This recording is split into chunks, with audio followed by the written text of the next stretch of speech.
Hey guys, I've got the key to this 21 Land Rover Discovery. We are gonna take it for a drive, but first, let's check out how it looks on the outside and inside. The disco gets a refresh for 21, but the changes are so subtle, I'm gonna need to point them out for you. There's a new grille design, blacked out here with the R dynamic trim that blacks out all of the exterior accents. New LED headlights and signature daytime running lights. These look pretty darn cool, and that's the reason the car is running, because I can't have the key outside the car and the DRL's on for some reason. The lower bumper has been resculpted to help the vehicle look lower and wider. And there are now 3 strakes in the functional side vents. Dead on, I really like how this vehicle looks, and the 21 changes help. But as you move to the side, ooh, the roundedness. I just don't like it as much as the old Disco's boxier frame.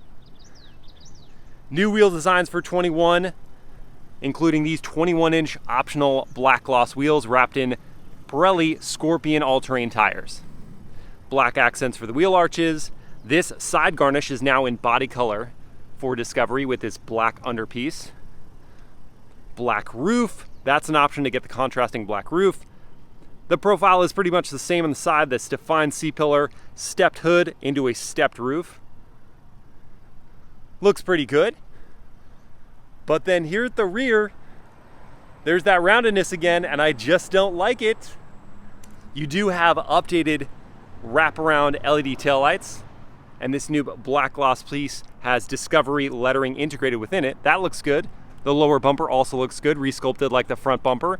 This one has the optional 8,200 pound towing package. Yeah, I just don't like it as much as the old Disco. So in summary, exterior changes, they're subtle.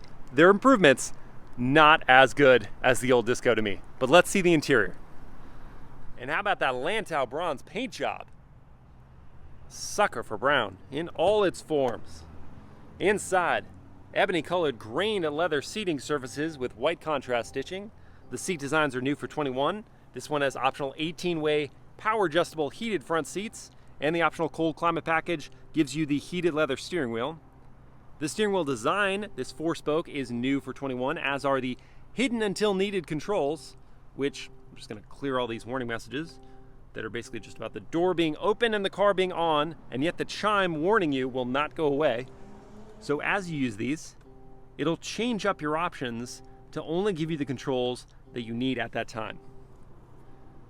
The trim in certain places is this rubberized material that's waterproof and easy to clean for all your off-roading needs. You find that on the center console and up on the dashboard as well. Hopping in,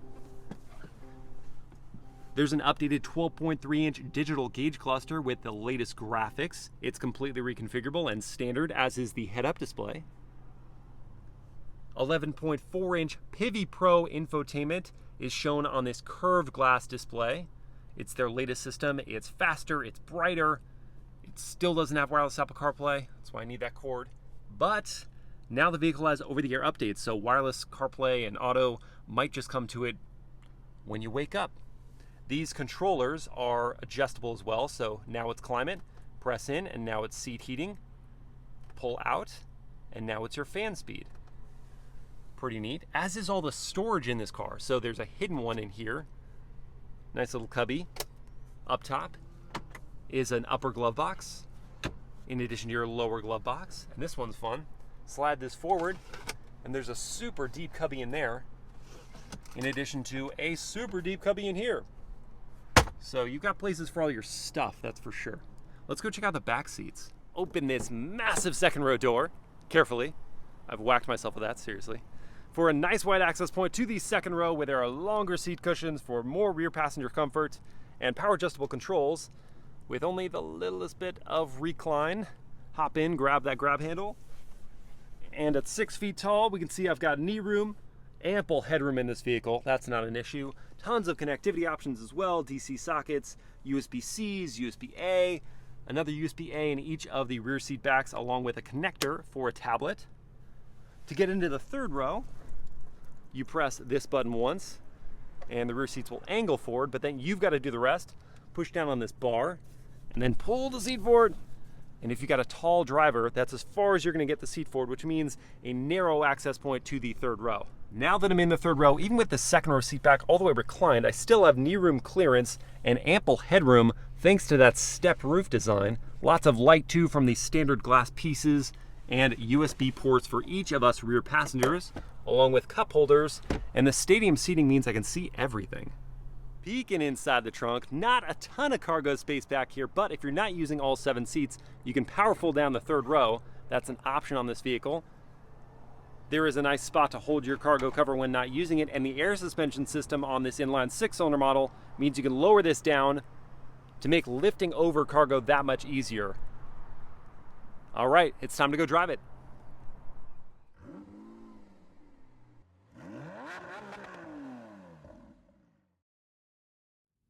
Let's get moving.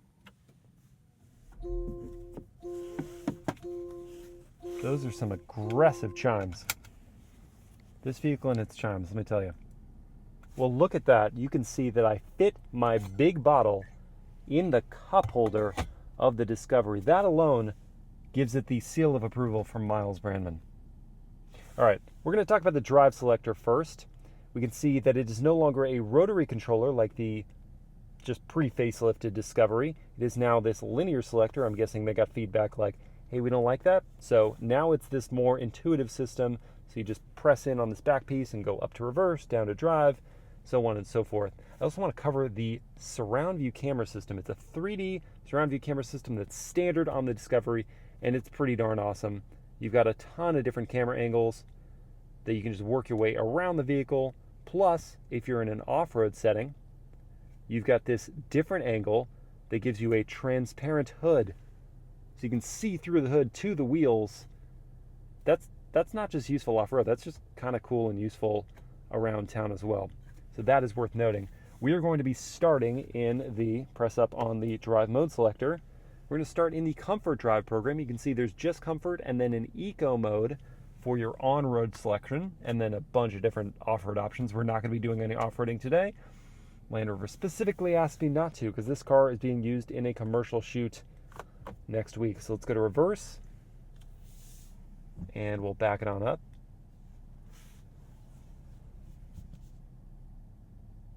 Pretty high resolution camera.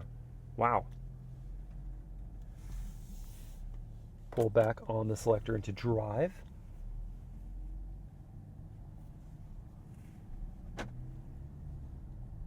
And the cameras will stay with you up to a certain speed, but we're going to do a turning radius test, so they'll hang out a little longer. It was an off-road vehicle, so I'm expecting it to have a pretty darn good turning radius.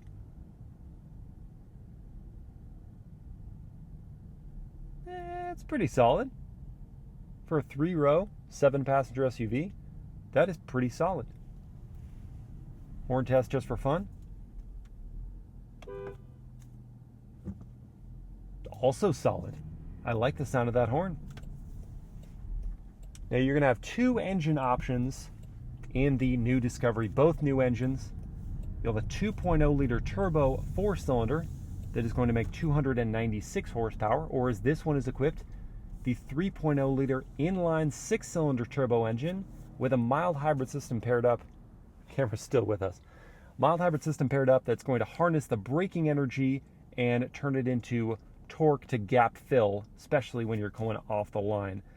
So that's the system in this vehicle. It's going to make 355 horsepower. You want to hear the turn signal? That's pretty standard. 355 horsepower, 369 pound-feet of torque. It's connected to an upgraded ZF 8-speed automatic gearbox, sending power to all 4 wheels. The 0 to 60 is 6.2 seconds, which is an improvement of 0.7 seconds over the previous 6-cylinder supercharged engine that made 340 horsepower. So it's a peppy motor. However, because there is no dynamic program, if you want the peppiest of throttle response, you're going to need to go down to sport. So you pull down on the drive mode selector to take you to sport, and then you've got improved throttle response. Otherwise, it's going to be a pretty leisurely throttle input. Now just cruising around, the sound insulation is very excellent, especially for a vehicle this tall. I'm rather impressed with that. The suspension, just going over some bumps, is a bit on the firm side. Just sort of initial take there. Firmer than I expected for an air suspension system with standard adaptive dampers. More bumps. Yeah, you can both hear and feel the bumps in this vehicle more than I would anticipate. But man, that cabin insulation is very good. Speaking of bumps, here's one that I'll just, well, it's not a big bump, but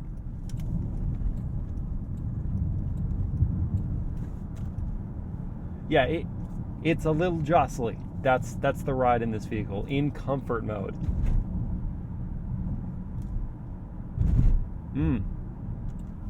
Yeah, and like I said, you can hear them too. That disrupts the whole luxury ambiance of a Land Rover product. But the brake feel is good, nice and smooth. And this engine is also extremely smooth, and it works through the gears in an imperceptible way. Just kind of goes into the background.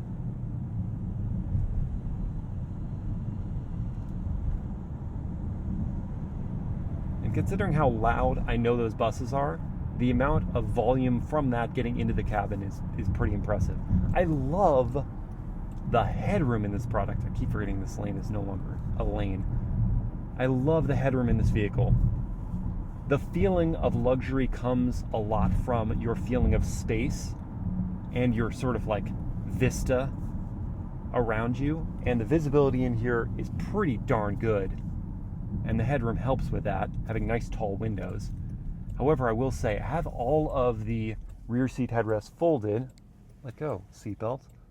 And so you can see out the back, especially through the rearview mirror, easily. But when they're up, they're tall headrests, good for safety, but you can't really see out of the rearview mirror with them up, which is why you would kind of think a digital rearview mirror would make a lot of sense in this product, but you don't have one. And let's click it down to Sport Responsiveness for the powertrain. And let's go for it.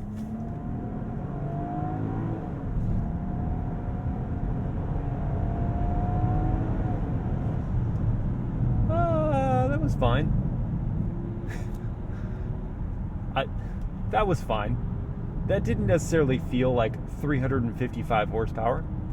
So the mid-range poke is a little underwhelming. We'll do an off-the-line scuff a bit later, but the mid-range is, it's okay. It seemed to want to kick down gears readily, and that's all fine. And in fact, we have these nice aluminum paddles on the back of the steering wheel, so that sort of encourages some manual shifting. I'll go over a lane or two. We do have blind spot monitoring as standard in this vehicle. You don't get standard adaptive cruise control, but you do get standard lane keep assist. But let's talk about the manual shifting now. So I'm going to kick down a few gears. Well, it's doing that pretty quickly. And then get on it. Yeah, it shifts quick. That's pretty darn good.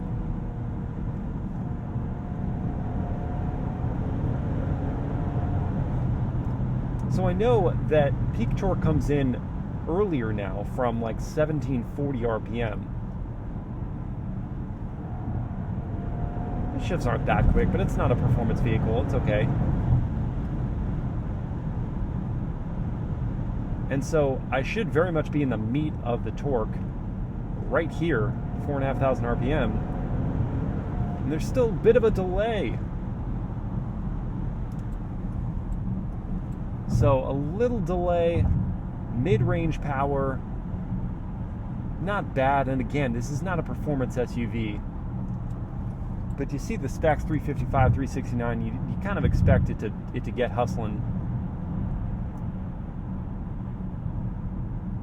And you give it a second and it'll go. But I don't know if you saw my foot go down and there was that delay for the throttle respond.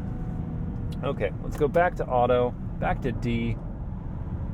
So let's turn on the lane keep assist, which will now gauge the lane markers. And just to test it out, take my hands off the wheel.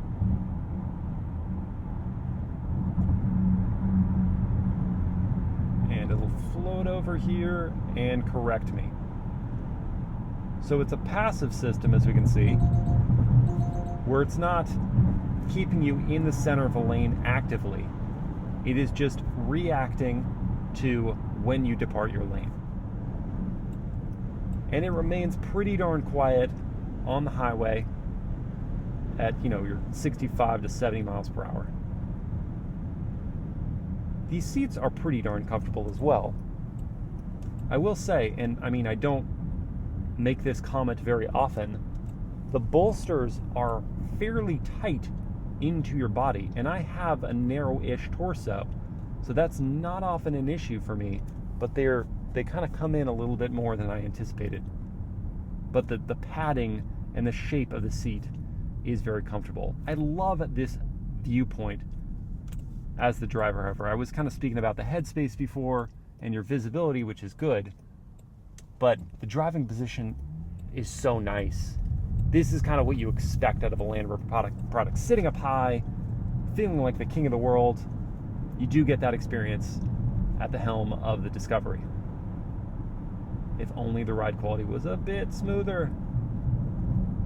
But let's go to Eco Drive Mode now. Kick left on the Drive Mode selector. Now we're in Eco. It's going to kill the throttle response as anticipated. Try to improve the fuel economy. Now the fuel economy for the inline 6 really isn't that bad. It's 21 combined. I'll just show you Apple CarPlay. It does take the whole screen, which is great. It's not like a portion of the screen, and it's very responsive. That's all good. We can also do a sound system test while we're hanging out. That was my wife listening to Justin Bieber, I promise. Yeah, we share a Spotify account. Okay. And the volume controller is here. It's physical. That's good. Let's test out the Meridian 19-speaker, 850-watt optional sound system. I don't like the vocal taps.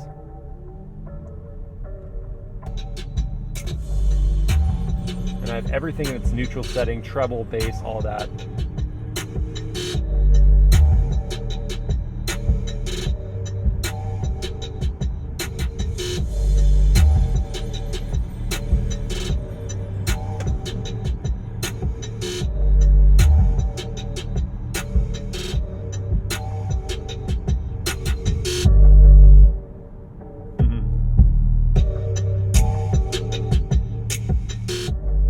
Pretty good system.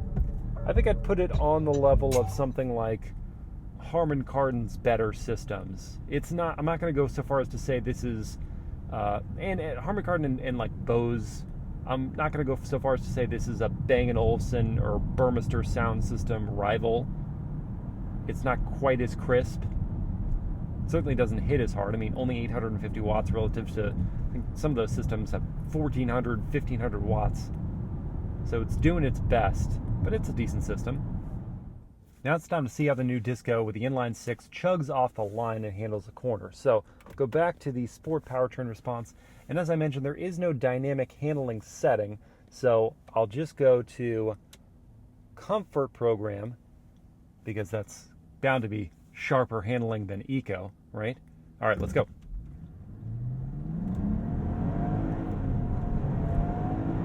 All right, little peppier than the mid-range power. Now to take a corner.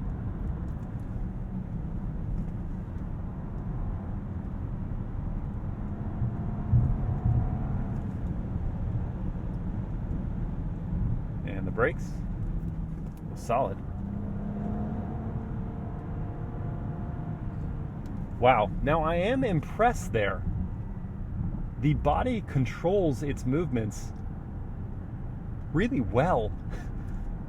So there's clearly a trade-off, back to drive. There's clearly a trade-off for the ride smoothness versus how it handles. And that seems somewhat at odds with this vehicle's intended purposes, with it, which is like a lifestyle vehicle. You're not going for handling prowess, but the steering feel was pretty darn good. I had a good sense of what was happening with the tires. And yeah, there was not a lot of body roll. All right, so in exchange for the plushness of ride, you will get pretty competent handling. And the brake pedal feel was also solid. As I conclude my drive impressions on this 21 Discovery, I want to reference that even though I didn't take it off-road this time around, I did drive the first model year of this new generation Discovery on its first drive program, and we took it thoroughly off-road, and I was very impressed by what it could do with the terrain response system, just finding traction in all sorts of situations, the air suspension, jacking up the ride height so we had plenty of clearance through obstacles. The hill descent control worked flawlessly.